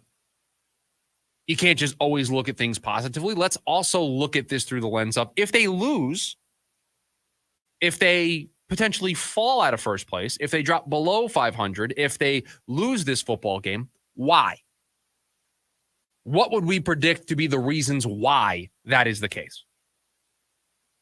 And I have 5 of them that I think are pretty impactful, pretty important. And I'll start with this one because this is the one that I think is out of the Cardinals' control the most. And that is, despite the injuries that the team is facing overall, despite potentially missing 2 DBs, we won't know until Sunday, that the Bears defense shows up and it plays to, I'll steal a phrase, plays to the back of the baseball card. It plays to what their statistics are, that they play to being one of the elite groups in all of football. Now, the Cardinals have a role in that. They could play into the Bears' hands, but if the Bears' talent shows up and the Bears, despite all the injuries, play to their statistics, play to being one of the elite groups in all of football on the defensive side, if they do that, it's going to be really difficult to break through and win this game. Because if they show up, if they're flying around, if they're making plays, if they're getting pressure, if things are just difficult, then you're not going to win. And talent-wise, the Bears have talent to show up and do that. Now they're facing injuries right now. It is still a younger group. They have shown signs of being able to be picked apart. So it's just up to the Cardinals to be able to do that. But if they show up, if they're not committing dumb penalties, if they're not committing plays like they did at the end of the game on the Hail Mary, and what I mean by that is just mental mistakes. If they don't have any of those, if they clean that stuff up, if they meet the adversity from what happened last week against the Commanders, then the Cardinals are in for a tough go on Sunday. So that's number one. Number two, and I mentioned a little bit about it when we were talking about winning, but the penalties come back. They're not playing fundamentally sound football. They're committing procedural penalties. They are allowing the Bears and this offense to extend drives.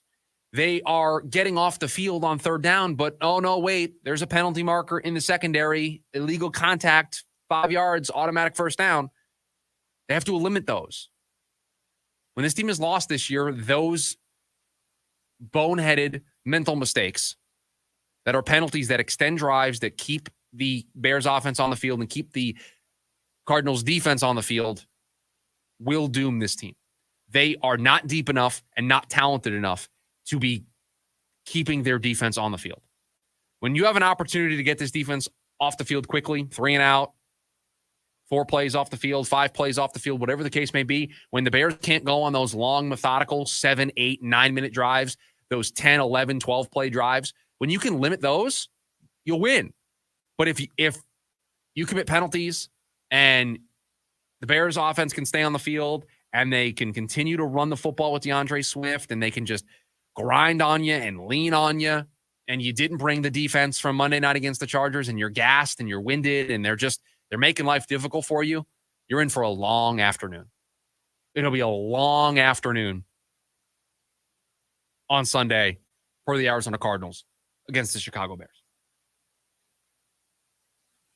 On offense, they're unable to establish the run with James Conner. As James Conner goes, this offense goes in a lot of ways. When they have the ability to run the football, it just opens up all of these options for Drew Petzing to be creative. It forces the defense to respect what you're doing. They have to put more people in the box. It changes the base defense that they're able to play. You just are able to create those mismatches from that because your tendencies, they think you're going to run. Now, because you've been successful running, you can now throw in a little play action pass. It just, when you are playing a defense of this caliber, really any defense, you have to be able to bust the tendencies. You have to be able to be efficient and effective enough to be able to, we normally run here, and we're going to pass. We normally pass here. Let's see if we can sneak in a run because we've been really good at it today.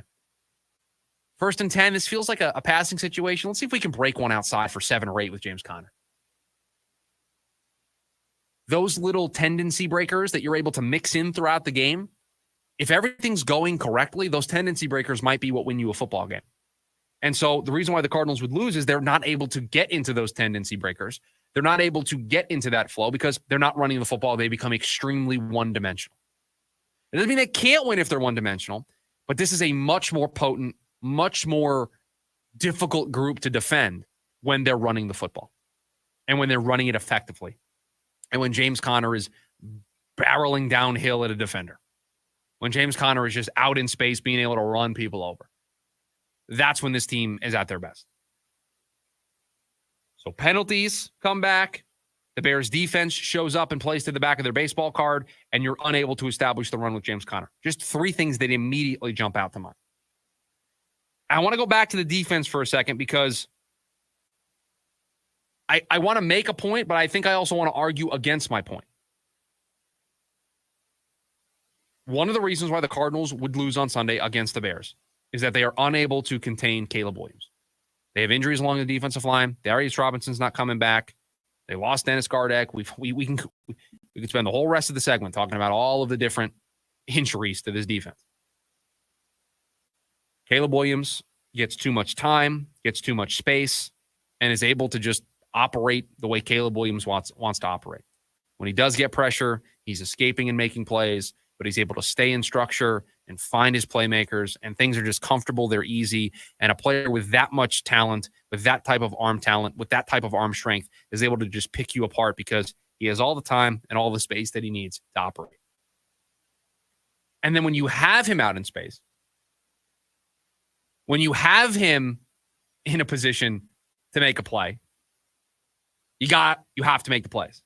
And so if they don't make those plays, if he does get to be that chaos merchant that we've been talking about all week, that they get home, they get pressure, but he's escaping and he's turning what should be a sack and a 5-yard loss into a 15-yard gain, those are the back-breaking plays. Now, you would think, considering who they practice against all week, that if there's one type of quarterback that the Cardinals defense should be adequately prepared for, it's a quarterback of the caliber of Caleb Williams, because it's very similar to the way Kyler Murray plays. Talked about it this week. That these guys they thrive in the chaos. They want the chaos. They embrace the chaos. Less time to think. All reaction, baby. They don't need to break down a defense. They don't need to dissect a defense. It's just football instinct. And those two guys have football instincts. They just know how to make plays. And so the Cardinals defense should be able to prepare very well for Caleb Williams, because you got Kyler Murray who you're practicing against every week. But if you're unable to contain Caleb Williams, and he has the time, and he has the space, and he can get the ball to DJ Moore, can get the ball to Keenan, he just can get the ball to all of the playmakers that are on this defense, that's going to be a problem. And then let's say maybe you do get pressure. Maybe it's just occasional, but you do get pressure. But he's escaping the pocket. He's extending plays, hitting all those playmakers that we talked about out in space. But also, you're all the way down the field, so now he can take off, and it's a 20-yard gain. And on 3rd and 15, he just picked up the first down, and your defense now has to stay on the field and is getting more and more tired. That's how you lose this game. You're unable to contain Caleb Williams. And the last piece of my 5-step plan for how the Cardinals lose the game on Sunday is the opposite of what was the winning plan. They lose the red zone battle. When the Bears get down there, it's all touchdowns. And the Cardinals, when they're in the red zone, they're kicking field goals. It's the quickest way to find yourself in a hole. It's the quickest way to find yourself in a deficit. And if this Cardinals defense can't shore up things in the red zone, not to say that they're bad, they're a good group, but just in this game on Sunday, when things get down there, that they batten down the hatches, that they link arms, and they say, giving up 3 here is a win. We're good with giving up 3. They can kick all day long if they want. You want to kick field goals? Go right ahead, Chicago.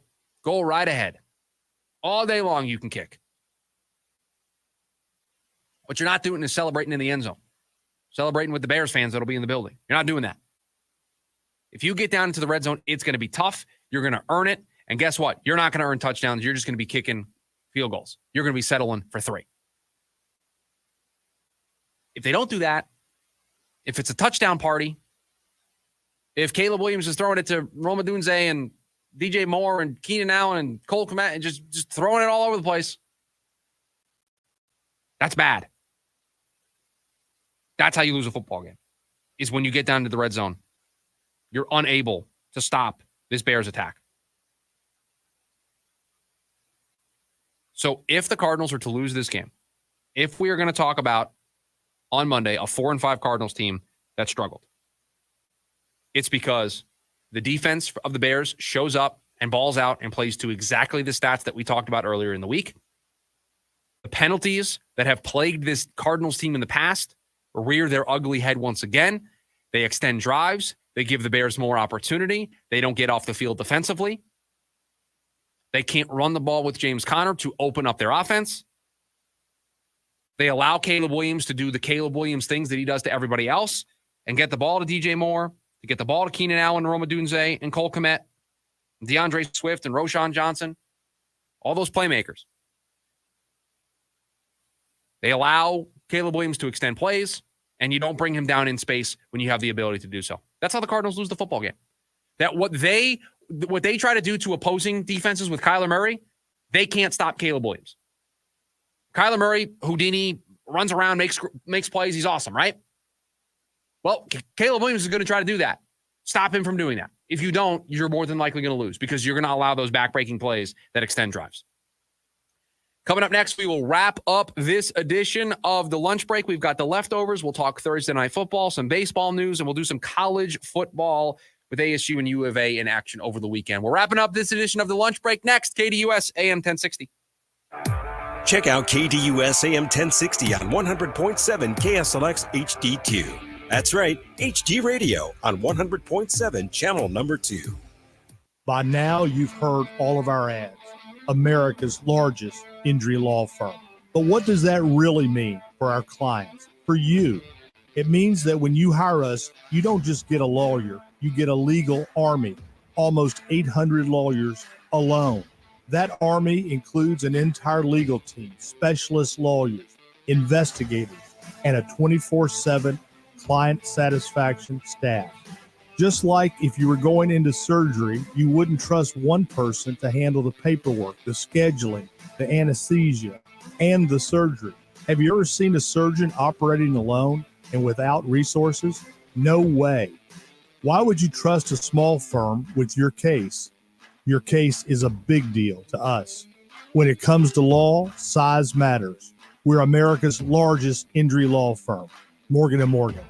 Visit forthepeople.com for an office near you. Every day, community, supporting, giving. Every day at APS, we support Arizona community organizations and our customers, giving back to help Arizona teachers, nonprofits, and families, volunteering to support and strengthen neighborhoods, working with local partners to provide customers with crisis assistance and other services when they need it most. To help your community or find assistance for yourself or someone you know, visit aps.com/brighter. This ad is funded by Pinnacle West shareholders. Sticks.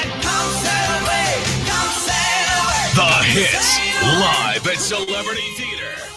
2 shows, February 26th and 27th. Tickets on sale now at celebritytheater.com. A trip through all their best.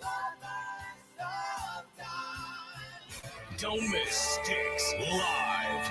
Produced by Denny Zalisco Presents. HD Radio is here for KDUS AM 1060.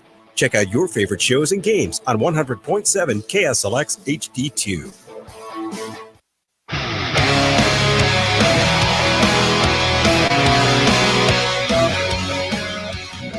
Wrapping up the Football Friday edition of the show. Appreciate you listening however you may be listening.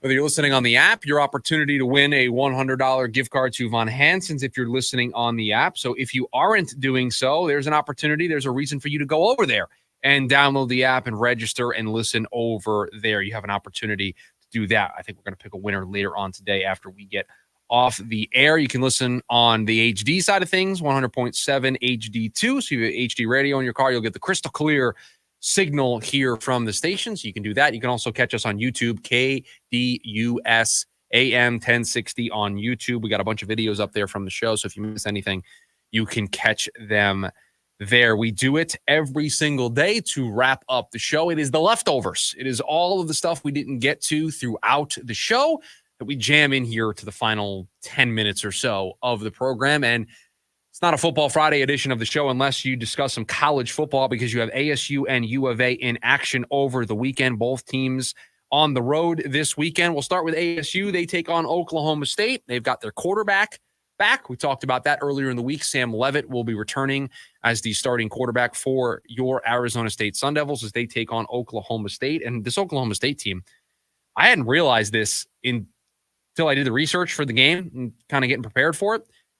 They're on a 5-game losing streak, and they haven't won a game in the Big 12 yet. They're winless. Like, you go to the Big 12 standings, they're there at the bottom. Nobody below them. And so, feels like a good chance for ASU to pick up a win, to get back into the win column. You got your starter back. You are playing a bad football team, a team that's still searching for a win in the Big 12, a team that you have seen recently, right? Saw them last year in the last year of the Pac-12. So you're somewhat familiar with a lot of the roster. I know it's college football and entire rosters change overnight in the offseason, but there are same coach, probably a decent amount of the same players that are there. So you have some previous film you can go back and look at and see what tendencies there are. So kind of an advantageous spot for the Sun Devils going into this game tomorrow against Oklahoma State. It's Oklahoma State's homecoming game, looking for their first win in the Big 12, looking to snap a 5-game losing streak. Feels like one you should win if you're the Sun Devils. If we're talking bowl, we're talking playing in a semi-decent bowl game, potentially winning that bowl game and having a really nice year 2 for Kenny Dillingham, a really nice year 1 in the Big 12. I think these are ones that you win. I think these are ones that you find a way to score more than the other team and get on the plane and head back to Tempe with a victory in your pocket. For U of A, they're on the road. They're going to try to keep their season alive in Orlando. They're taking on UCF. And I know a couple of Wildcat alum. I talked to a couple of people that are from the University of Arizona, and I'll tell you, I don't think any of them expected this to be the year that they were going to have through the first 8 games of the season. I don't think any of them thought that when you keep your quarterback, when you keep your top receiver, who's probably a first-round pick in the draft next year, I know you changed coaches, but you still got the quarterback, you still got the wide receiver. You did really well last year with that quarterback and that wide receiver combo. You thought better than 3-5. You thought better than wondering if a bowl was going to be on the docket. You thought more of needing to win against UCF in Orlando to keep your season somewhat afloat, and it's not really afloat. It's sinking very quickly. And there were people that thought this was going to be one of the best teams in the Big 12. Even though they got Brett Brennan, even though they had to make the head coaching change after Jed Fish left for Washington, there were thoughts that this team could still just hit the ground running in the Big 12, pick up right where they left off at the end of the Pac-12 season, and they'd be fine. It has been anything but fine. It has been the opposite of fine. It has been a disaster for the U of A. And I don't know, when you have a quarterback, a wide receiver combo that is this talented, when you waste a year like this, it hurts. It's hard to get up from, because with the transfer portal and with the way recruiting is right now, you have an even smaller window than you normally did to find success. And for a first-year head coach there at Arizona, right, and Brett Brennan, his first year there as the head coach of the Wildcats, not the message and not the start he wanted to have there down in Tucson, starting his tenure. Wanted to get off to a much better start than the one that he did. And so they'll take on a UCF team. Now, if you want the positives, UCF, same record as the U of A, not a juggernaut of a team like they've been in the past. So if you're going to get one, if you're going to steal one on the road to get the 4 wins and keep yourself mathematically alive to maybe go on a run and be in a semi-decent bowl game and become bowl eligible, this is one that you could get. But things are not good down there at Tucson. And who would have thought that at this stage of the college football season that ASU would be on the positive trajectory and that NAU would be trending downward, right? Both teams trending up, I could have seen. U of A trending upward, ASU kind of holding firm, I could have seen. But this is not the direction that I thought this year was going to go for both of those programs. And so if you're a Sun Devil alum like myself, you feel really great about this. You're excited. And if you're a U of A alum, it's not great. You're not having a good time. And you're going to be watching the game, probably biting your nails and probably just hoping that your team wins, because they have not given you a whole lot to buy into here through the first 8 games of the season. Thursday night football last night, the Jets beat the Texans in a first half that was a horror movie, which was fitting because it was Halloween. Just a horror movie for both teams. Like, it was a disaster. Score was 7-0 at halftime. The New York Jets scored a touchdown, but it got taken away because Malachi Corley, as he was going into the end zone, did the thing that I don't know how we still do this in sports, because this is not just Malachi Corley and the New York Jets, although it was a very Jets thing that happened last night. You see this all the time in just college football and in pro football. Could you celebrate after you're in the end zone? Could you not drop the ball before you cross the goal line? Like, I don't know why we still do this. We have too many examples of players doing this for it to continue to happen, right? You look at somebody else making the mistake and you go, oh, I'm not going to make that mistake. And then you make that mistake. So it was a horror show last night. It was an absolute dumpster fire in the first half for the New York Jets and for the Houston Texans. They couldn't really do a whole lot. They didn't really have a whole lot going. It was 7-0 at halftime, and then the New York Jets came out in the second half, and they had 4 drives, and all 4 were positive drives. Touchdown, touchdown, touchdown on the first 3 drives that they had, and then the last drive of the game was the kneel down to clinch it. That was the second half for the New York Jets offense, finally looking like the offense that you would expect them to have with Aaron Rodgers at quarterback and Garrett Wilson and Devontae Adams and Breece Hall and all the talent that they have. And, of course, it comes on a night where they're starting 2 tackles inside at guard, and they're rotating through all of their offensive linemen. So their offensive line isn't even what its ideal output is supposed to be. And yet they were able to win that game 21-13 and defeat the Houston Texans. And for the Texans, you're 6-2 walking into that building. You're underdogs on the road, and you prove Vegas right because you lose that game. That's tough. It's a tough one to lose for the Houston Texans. The Jets get to 3-6.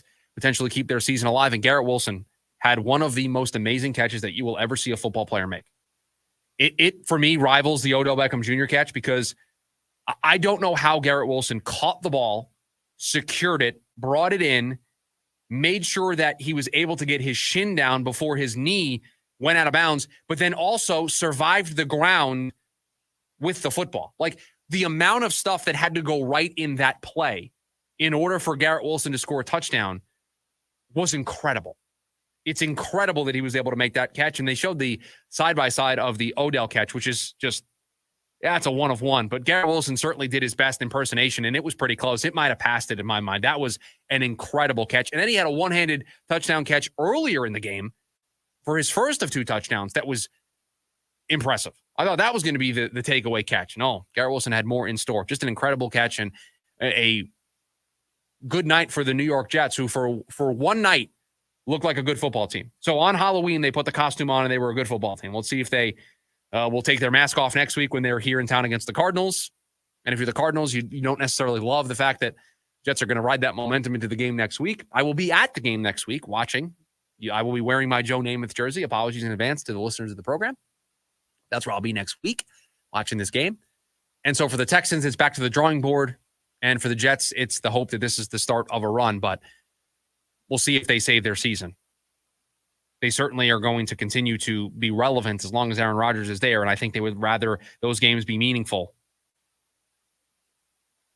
than the alternative, which has been the case for the last 13 years while they've been undergoing a playoff drought. This is the most random baseball story you are going to hear today on the show. We did a baseball segment in hour number 1 talking about Jordan Montgomery picking up his $22.5 million player option for 2025. And if you missed that, you can catch it in the podcast feed, or it'll be up on YouTube a little bit later. Our Diamondbacks content under the Guys of the Rattle is our playlist name on YouTube for that. So that content will be up there a little bit later if you want to hear my thoughts on Jordan Montgomery picking up his $22.5 million player option for 2025. But Bob Costas, a longtime voice of Major League Baseball, a longtime voice of sports in general, the Olympics, football, baseball, basketball. I mean, this guy has done it all. He has been a world traveler in terms of covering sports. He has been the voice of sports for a really long time. And in this stage of his career, he's done a lot with the Olympics, but has also done a lot with baseball, has done a lot of stuff with MLB Network in their studio shows, has called games for them. And then during the postseason, he does some playoff series for Turner, for TBS, for TNT. He's been doing a couple of those series. He has decided his contract is up for being a play-by-play guy, and he's going to retire from Major League Baseball play-by-play. And I will tell you, during the postseason, he was getting kind of destroyed on social media, and I can't necessarily blame the content, the criticism that was being levied. Bob Costas is a very old-school broadcaster, and I think the old-school way of broadcasting just isn't what people are listening for. And I think Joe Davis and John Smoltz, who did the World Series, those guys are great. And they have somewhat of an old school feel to them. They're not an incredibly new school, screaming over the top broadcaster that you see. Gus Johnson, nothing wrong with Gus Johnson, but he's an over the top broadcaster, right? You think of, Jim Nantz being an old school type broadcaster, but people love Jim Nantz because I think they feel that Jim Nantz has brought that old school and has kind of paired it with the way football is right now and kind of meets and blends those two old school and new school philosophies into a really good broadcast. And so, it's not Kevin Harlan screaming over the top. That's an old school, but also new school way of doing things. And I just think Bob Costas' style just didn't resonate with a lot of people. I didn't think it was bad, but it just wasn't my cup of tea, right? I would have much rather listened to Joe Davis call the baseball game, or Brian Anderson, who used to call baseball games for TBS. I think he is great. It just felt like it was time. It just felt like not the game was passing Bob by, but just that his style wasn't necessarily what people were looking for in their broadcasters. And I think there's an even heightened sense of you in baseball more than any other sport. It's the only sport like this where you have your local broadcasters for 130 plus games, 140 plus games throughout the year. And then in the postseason, that switch gets completely turned off. Like, it's gone. And now these national broadcasters airdrop in and they're covering your team now for the rest of the way. And no matter what you think of the broadcaster themselves, it's just not the voices that carried you through the journey that is January and February through September, right? And so you just naturally have this reaction of, these aren't the broadcasters that I'm used to. And so something always feels off about them. But Bob Costas, a great career, but he is calling it quits. And I wonder if it's, at least in some part, because of the criticism that was levied against him. By the way, I think the Cardinals win this Sunday. We didn't make it a Schubert 6 selection. We talked about both sides, but I think the Cardinals pick up a win on Sunday, so we'll leave that as the final thought here on the Friday edition of the show. We appreciate you listening. If you missed any of it, you can catch it in the podcast feed. Just search The Lunch Break. I hope everybody has a great weekend. We thank you for joining us on your lunch break during our lunch break. We'll talk to you on Monday. Have a good weekend, everybody.